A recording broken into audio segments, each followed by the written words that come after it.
화려한 왕실 연회장. 수많은 시선이 한 곳에 멈췄습니다. 국왕의 곁에 있어야 할 자리가 비어 있었기 때문입니다. 그 의자는 아무 말도 하지 않았지만 사람들은 그 침묵 속에서 수많은 질문을 읽기 시작했습니다. 카밀라는 어디에 있었던 것일까요? 그리고 그 빈자리는 단순한 부재였을까요? 아니면 다가오는 변화의 신호였을까요? 카밀라는 오랜 비난과 냉소를 견디며 결국 찰스 3세의 왕비가 되었습니다. 한때 왕실 밖의 인물처럼 취급받던 여성이 이제는 국왕의 가장 가까운 자리에서 자선 활동과 공적 임무를 이어가고 있습니다. 하지만 왕실에는 누구도 피할 수 없는 냉혹한 법칙이 있습니다. 현재의 자리가 아무리 단단해 보여도 왕관의 주인이 바뀌는 순간 모든 관계의 의미도 다시 쓰인다는 것입니다. 찰스의 시대가 끝난 뒤에도 카밀라가 쌓아올린 영향력은 남을 수 있을까요? 아니면 윌리엄의 시대가 시작되는 순간 그녀가 수십 년 동안 지켜온 모든 것은 과거라는 이름으로 밀려나게 될까요? 그리고 더 놀라운 사실이 있습니다. 이 이야기를 이해하려면 먼저 우리가 지금까지 너무 쉽게 같은 것이라고 믿어온 세 가지, 왕관과 권력, 그리고 유산을 완전히 분리해서 바라봐야 합니다. 카밀라의 이야기는 왕관에서 시작되지 않습니다. 오히려 왕관과 가장 멀리 떨어져 있던 시간에서 시작됩니다. 1947년에 태어난 카밀라 로즈메리 샨드는 젊은 시절 찰스와 가까운 관계를 맺었지만 두 사람의 인생은 곧 서로 다른 길로 흘러갔습니다. 각자는 다른 사람과 결혼했고 수년 동안 그들의 이름은 사랑보다 논란이라는 단어와 더 자주 함께 등장했습니다. 특히 다이애나 왕세자비의 존재는 카밀라의 삶을 영원히 바꾸었습니다. 대중에게 그녀는 한동안 왕실의 균형을 무너뜨린 인물로 기억됐고 비난은 쉽게 사라지지 않았습니다. 어떤 사람에게 그녀는 사랑을 지킨 여성이었지만 다른 사람에게는 결코 용서하기 어려운 과거의 상징이었습니다. 왕실에서 가장 무서운 것은 침묵이 아니라 기억입니다. 사람들은 오래된 장면을 잊는 듯 하다가도 새로운 사건이 생기면 다시 꺼내듭니다. 2005년 찰스와 결혼한 뒤에도 카밀라가 바로 완전히 받아들여진 것은 아니었습니다. 그녀는 화려한 선언보다 시간을 택했습니다. 공식 행사에 참석하고 자선단체를 후원하고 독서와 문해력, 가정폭력과 성폭력 피해자 지원 같은 문제에 꾸준히 목소리를 냈습니다. 그렇게 그녀는 한 번에 사랑받으려 하지 않았습니다. 대신 매년 조금씩 자신을 향한 시선의 온도를 바꾸려 했습니다. 그 과정은 단순한 이미지 회복이 아니었습니다. 왕실에서 영향력은 직함 하나로 만들어지지 않습니다. 누구를 만나고 어떤 단체를 후원하고 어떤 문제를 자신의 이름과 연결시키며 얼마나 오랫동안 같은 자리에서 책임을 이어가는지가 결국 한 사람의 존재감을 만듭니다. 카밀라는 바로 그 느린 방식을 선택했습니다. 박수보다 반복을, 화려한 반전보다 익숙함을 쌓았습니다.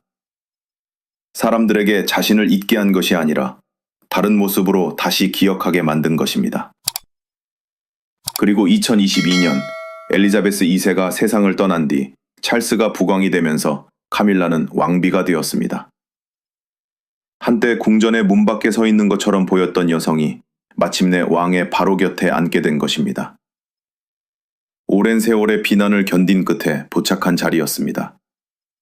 하지만 아이러니하게도 바로 그 순간부터 더 어려운 질문이 시작됐습니다. 왕비라는 자리는 찰스의 재위와 함께 존재합니다. 그렇다면 그녀가 수십 년 동안 만든 인맥, 자선사업, 직원 조직, 사회적 영향력까지도 찰스 이후에 남을 수 있을까요? 왕관을 얻는 데는 거의 평생이 걸렸지만 왕실에서 가장 잔인한 진실은 이것일지도 모릅니다. 어떤 자리는 오래 지켰다고 해서 영원히 자신의 것이 되지는 않습니다. 더구나 왕실의 시간은 개인의 감정대로 멈추지 않습니다. 한 사람이 현재를 지키는 순간에도 다음 세대는 이미 자신의 시대를 준비합니다. 찰스에게 카밀라는 삶을 함께 견뎌온 동반자였지만 미래의 군주에게 그녀는 이전 시대가 남긴 구조와 약속을 상징할 수도 있었습니다. 바로 그 차이가 언젠가 가족의 감정을 넘어 제도의 문제로 번질 가능성을 품고 있었습니다. 카밀라는 현재를 얻었습니다. 그러나 궁전 안에서 누군가는 이미 그 다음 시대를 바라보고 있었습니다. 그리고 그 사람에게 카밀라의 오랜 생존은 업적이면서도 동시에 반드시 경계를 정해야 할 유산처럼 보이기 시작했습니다. 문제는 아직 아무도 입 밖으로 꺼내지 않았다는 것입니다. 왕실에서 가장 무서운 변화는 왕이 쓰러지는 순간이 아니라 사람들이 처음으로 다음 왕을 진지하게 떠올리기 시작하는 순간입니다. 2024년 찰스 3세가 암 진단을 받고 치료에 들어갔다는 소식이 전해졌을 때 궁전 밖에서는 건강을 걱정하는 목소리가 쏟아졌습니다. 그러나 궁전 안에서 그 소식은 또 다른 질문을 깨웠습니다. 아직 오지 않은 미래가 갑자기 너무 가까워진 것입니다. 찰스는 치료를 이어가면서도 공적 임무로 돌아왔고 이후 치료 일정이 줄어들 가능성도 직접 언급했습니다. 그렇다고 그의 상태를 과장해 당장 왕위가 바뀔 것처럼 말할 근거는 없습니다. 하지만 한 번 시작된 질문은 사라지지 않았습니다. 찰스 이후에는 누가 무엇을 이어받을 것인가? 왕관의 답은 분명했습니다. 윌리엄입니다. 그러나 사람과 조직, 후원 관계와 오랜 약속까지 생각하면 이야기는 전혀 달라집니다. 카밀라는 이제 단순히 국왕 곁에 서는 배우자가 아니었습니다. 오랜 시간 문해력과 독서문화, 가정폭력과 성폭력 피해자 지원 같은 문제를 자신의 이름과 연결해왔고 수많은 단체와 사람들은 그녀의 후원 아래 움직였습니다. 2026년에도 그녀는 독서문화 확산을 위한 활동을 이어갔고 어린이들에게 책을 전달하는 새로운 사업까지 내놓았습니다. 왕비라는 직함보다 더 오래 남을 수 있는 것을 만들려는 듯 보였습니다. 하지만 바로 그 지점에서 문제가 생깁니다. 자선 사업은 아름답지만 왕실과 연결된 조직은 단순한 개인 취미가 아닙니다. 직원이 있고 공간이 있고 접근권이 있으며 때로는 왕실의 이름이 주는 신뢰까지 따라옵니다. 찰스가 왕인 동안에는 모든 것이 자연스러워 보일 수 있습니다. 그러나 왕이 바뀌는 순간에도 같은 사람들이 같은 방식으로 궁전에 남아있다면 그것은 유산일까요? 아니면 다음 군주가 동의하지 않은 권력의 연장일까요? 카밀라에게는 잔인한 질문이었습니다. 그녀는 수십 년 동안 자신이 단순한 논란의 인물이 아니라 왕실을 위해 일하는 사람이라는 것을 증명하려 했습니다. 그런데 이제 성공했기 때문에 오히려 더 큰 의심을 받게 될 수도 있었습니다. 영향력이 없었다면 누구도 걱정하지 않았을 것입니다. 문제는 그녀가 너무 오래 버텼고 너무 많은 것을 실제로 만들어냈다는 데 있었습니다. 그리고 그 모든 계산의 중심에는 한 사람이 있었습니다. 찰스의 아들이자 다이애나의 아들, 그리고 언젠가 왕이 될 윌리엄입니다. 그는 아버지의 왕실을 존중해야 했지만 동시에 자신의 세대가 시작될 때 무엇을 남기고 무엇을 끝낼지 결정해야 했습니다.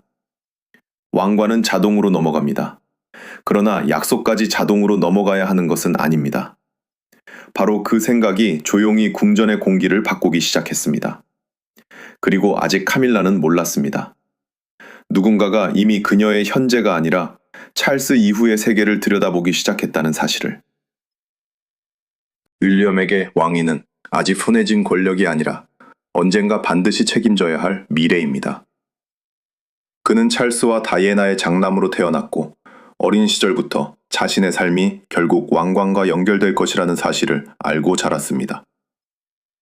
하지만 왕이 된다는 것은 단순히 아버지의 자리를 이어받는 일이 아닙니다. 사람도, 조직도, 약속도 함께 따라옵니다. 문제는 그 모든 것을 그대로 받아들여야 하느냐는 것입니다. 윌리엄은 이미 자신만의 왕실을 준비하고 있다는 신호를 여러 차례 보여왔습니다. 환경 문제를 해결하기 위한 어스샷 프라이즈를 만들었고 노숙 문제를 장기적으로 줄이기 위한 홈워즈 프로젝트도 추진했습니다. 그는 단지 전통을 지키는 후계자가 아니라 자신이 중요하다고 믿는 의제를 직접 선택하는 왕이 되고 싶어 보였습니다. 그래서 다음 시대의 출발점이 다른 사람의 약속으로 가득 차는 것을 경계하는 것은 어쩌면 자연스러운 일이었습니다. 바로 여기서 카밀라의 존재가 복잡해집니다. 그녀는 찰스 곁에서 수십 년을 보냈고 수많은 자선 사업과 후원 관계, 직원 조직과 공식적 역할을 쌓아왔습니다. 카밀라의 입장에서는 그것이 오랜 봉사의 결과였습니다. 그러나 윌리엄의 시선에서는 일부가 다음 왕에게 자동으로 넘어올 수 있는 부담처럼 보일 가능성도 있었습니다. 원래 이야기에서 카밀라는 왕위가 바뀌는 혼란의 시기에 자신의 사무실과 자선 관련 인사들이 일정 기간 왕실 업무를 이어갈 수 있는 연속성 장치를 원했던 것으로 묘사됩니다. 카밀라에게 그것은 혼란을 막는 안전장치였습니다.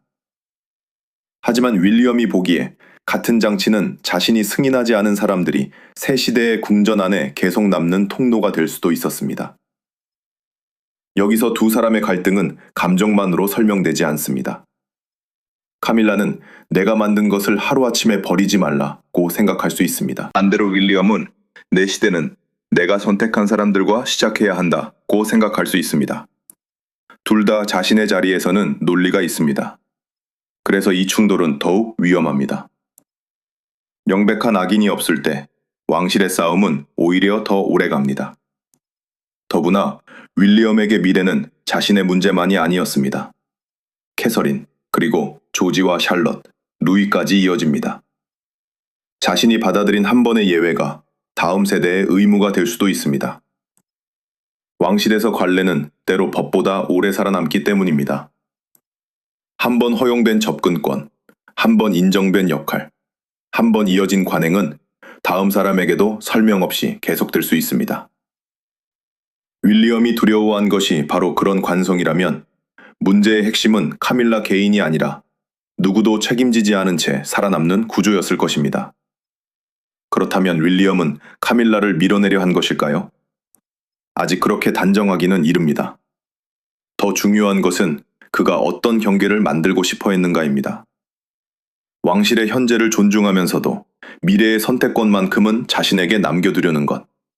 그것이 단순한 야심인지 아니면 후계자로서의 책임인지는 보는 사람에 따라 달라질 수 있습니다. 그리고 바로 그 경계에 힘을 실어줄 사람이 등장합니다. 왕자를 원하지 않지만 의무라는 단어 앞에서는 누구보다 냉정한 사람, 앤 공주였습니다. 앤 공주는 언제나 왕실의 중심에 있으면서도 이상하리만큼 중심을 차지하려 하지 않았습니다. 화려한 이미지보다 일정표와 의무, 말보다 행동으로 기억되는 사람. 18살부터 공적 임무를 수행했고 1976년 몬트리올 올림픽에 출전하며 영국 왕실 최초의 올림피언이 되었습니다. 수십 년 동안 수백 개의 단체와 연결돼 활동해온 그녀에게 왕실은 명예보다 책임에 가까웠습니다. 그녀가 보여준 가장 선명한 장면 중 하나는 엘리자베스 2세가 세상을 떠난 뒤였습니다. 앤은 어머니의 관이 벨모럴에서 에든버러를 거쳐 런던으로 이동하는 긴 여정에 직접 동행했습니다. 왕실이 가장 슬픈 순간에도 그녀는 감정을 앞세우기보다 해야 할 일을 끝까지 수행했습니다.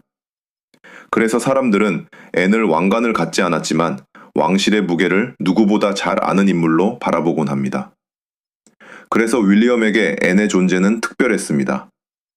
카밀라가 현재의 왕비라면 윌리엄은 미래의 왕입니다. 그러나 앤은 그 둘 사이 어디에도 완전히 속하지 않습니다.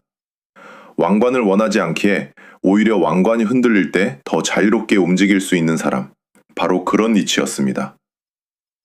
2022년 법 개정으로 앤과 에드워드는 추가 국정고문 역할을 맡을 수 있게 됐습니다.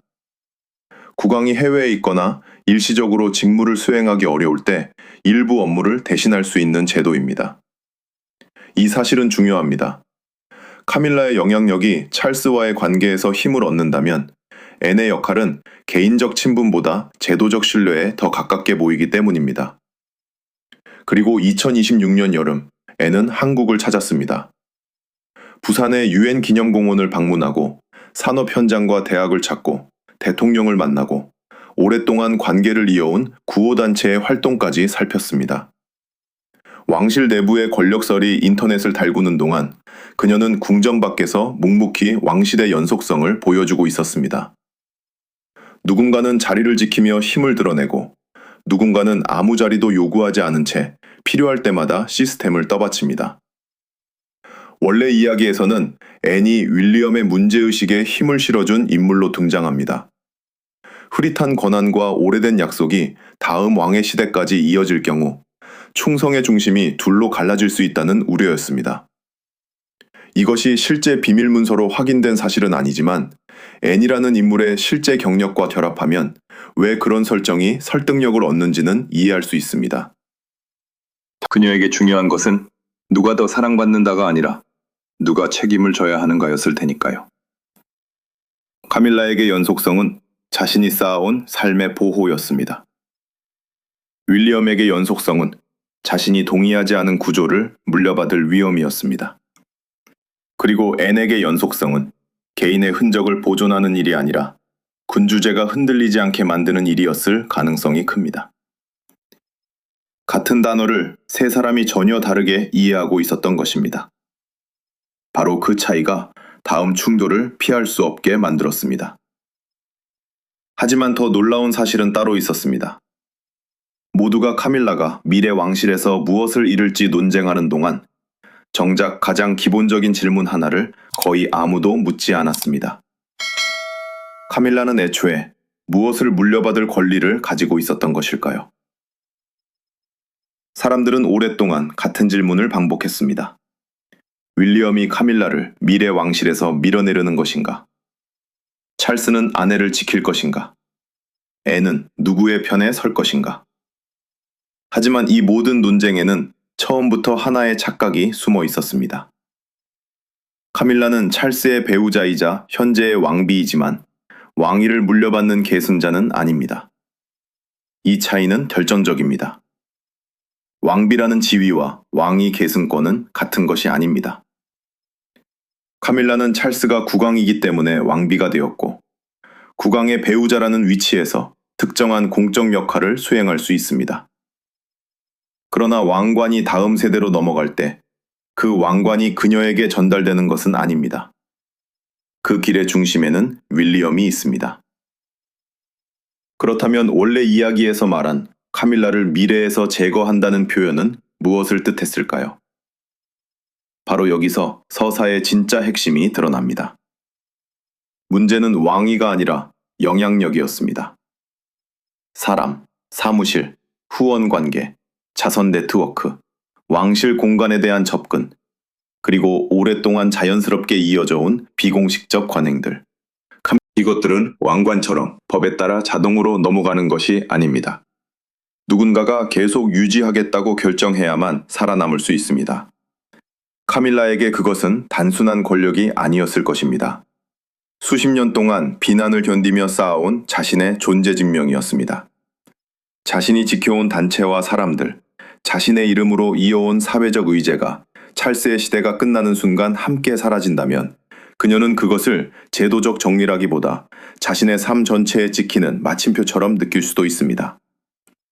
하지만 윌리엄에게 같은 장면은 전혀 다르게 보입니다.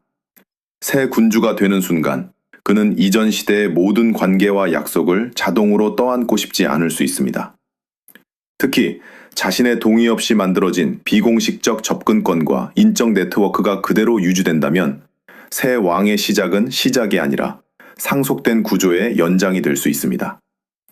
그는 과거를 지우고 싶은 것이 아니라 미래의 선택권을 지키고 싶은 것일 수도 있습니다. 여기서 찰스가 가장 고통스러운 자리에 놓입니다. 카밀라는 그의 삶을 함께 견뎌온 사람이고 윌리엄은 왕위를 이어받아야 할 아들입니다. 아내의 존엄을 지키려 할수록 아들의 독립성을 제한할 수 있고 아들의 미래를 보장하려 할수록 아내에게는 배신처럼 보일 수 있습니다. 왕이 가장 강한 사람처럼 보여도 때로는 가장 선택할 수 없는 사람이 됩니다. 그리고 역사에는 비슷한 경계가 이미 존재했습니다. 군주의 배우자가 맡는 역할은 군주의 재위와 밀접하게 연결되어 있고 왕이 바뀌면 그 법적 위치 역시 달라질 수 있습니다.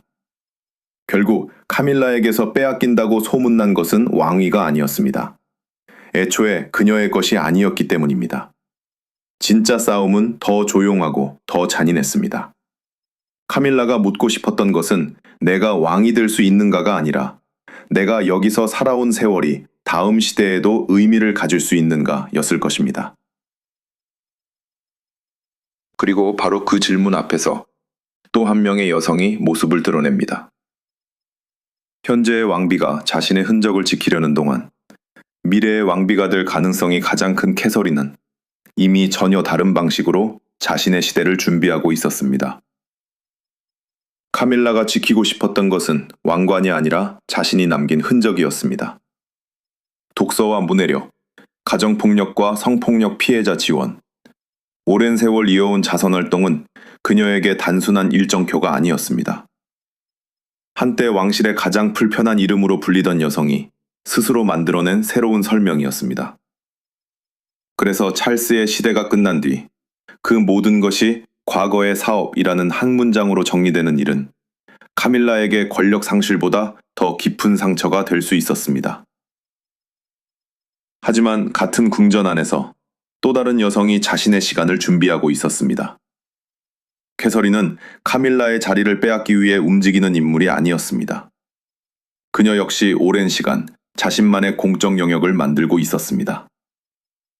어린 시절 발달과 정신건강, 가족 문제에 집중했고 자신의 암치료 경험 이후에는 환자와 의료기관을 향한 관심도 더욱 선명해졌습니다. 윌리엄과 함께 로열 마스든 병원의 공동 후원자가 된 일은 그녀의 역할이 단순히 미래의 왕비라는 이름에 머물지 않는다는 것을 보여줬습니다. 흥미로운 것은 현실의 왕실이 인터넷에서 떠도는 두 여성의 자리 다툼보다 훨씬 복잡하다는 점입니다. 2026년에도 찰스와 카밀라, 그리고 캐서린은 같은 공적 행사에 모습을 드러냈습니다. 카밀라는 현재의 왕비로 서 있었고, 캐서린은 미래 세대의 중심 인물로 존재했습니다. 두 시대는 충돌하기만 한 것이 아니라 한동안 같은 공간에서 함께 움직일 수밖에 없었습니다. 바로 이 장면이 중요한 이유가 있습니다. 왕실의 세대 교체는 어느 날 문이 닫히고 다른 사람이 그 자리에 앉는 식으로 일어나지 않습니다. 새로운 시대는 이전 시대가 아직 끝나지 않았을 때부터 천천히 모습을 드러냅니다. 윌리엄과 캐서린이 국빈을 맞이하고 주요 국가 행사에서 더 큰 역할을 맡을수록 사람들은 자연스럽게 다음 왕과 다음 왕비의 모습을 상상하게 됩니다. 누군가가 카밀라를 밀어내지 않아도 중심의 무게는 조금씩 이동하는 것입니다. 그렇다면 카밀라가 정말 두려워해야 할 것은 캐서린이었을까요? 아마 그렇지 않을 것입니다. 더 두려운 상대는 시간입니다. 왕실에서 가장 강한 경쟁자는 사람도 문서도 아닙니다. 다음 세대가 성장하고 배중이 새로운 얼굴에 익숙해지는 동안 현재의 영향력은 아무 소리 없이 역사로 이동합니다. 그래서 카밀라와 캐서린의 관계를 승자와 패자의 구도로만 보는 순간 우리는 가장 중요한 것을 놓칩니다. 카밀라는 자신이 힘겹게 만든 유산이 존중받기를 원할 수 있고 캐서린은 다른 세대의 가치와 경험을 바탕으로 자신의 길을 만들 수 있습니다. 두 사람의 공적 영역이 겹친다고 해서 반드시 하나가 사라져야 하는 것은 아닙니다. 하지만 왕관만큼은 두 시대를 동시에 허락하지 않습니다. 언젠가 찰스의 재위가 끝나면 중심은 윌리엄에게 이동할 것이고 캐서린의 위치 역시 달라질 것입니다. 그때 카밀라에게 남는 것은 직함보다 기억, 권한보다 기록, 그리고 사람들이 그녀의 시간을 어떻게 평가하느냐일 것입니다. 결국 그녀가 지키고 싶었던 마지막 것은 자리가 아니라 의미였을지도 모릅니다. 그리고 이제 이야기는 처음에 그 빈 의자로 돌아가야 합니다. 처음에는 패배처럼 보였던 그 빈자리가 사실은 전혀 다른 질문을 숨기고 있었기 때문입니다. 이제 이야기는 처음의 빈 의자로 돌아옵니다. 처음 그 자리를 보았을 때 사람들은 누군가가 밀려났다고 생각했습니다. 왕비가 사라졌고 왕실 내부에서 돌이킬 수 없는 결별이 벌어진 것처럼 보였습니다. 하지만 끝까지 따라오고 나면 그 의자는 전혀 다른 의미를 갖게 됩니다. 그것은 추방의 증거라기보다 왕실에서 현재와 미래가 결코 같은 것이 아니라는 사실을 보여주는 상징에 가까웠습니다. 현실의 카밀라는 여전히 찰스 3세의 곁에서 공식 임무를 수행하고 있습니다. 왕실 행사에 참석하고 자신이 오랫동안 이어온 자성 활동을 계속하며 왕비로서 현재의 역할을 살아가고 있습니다.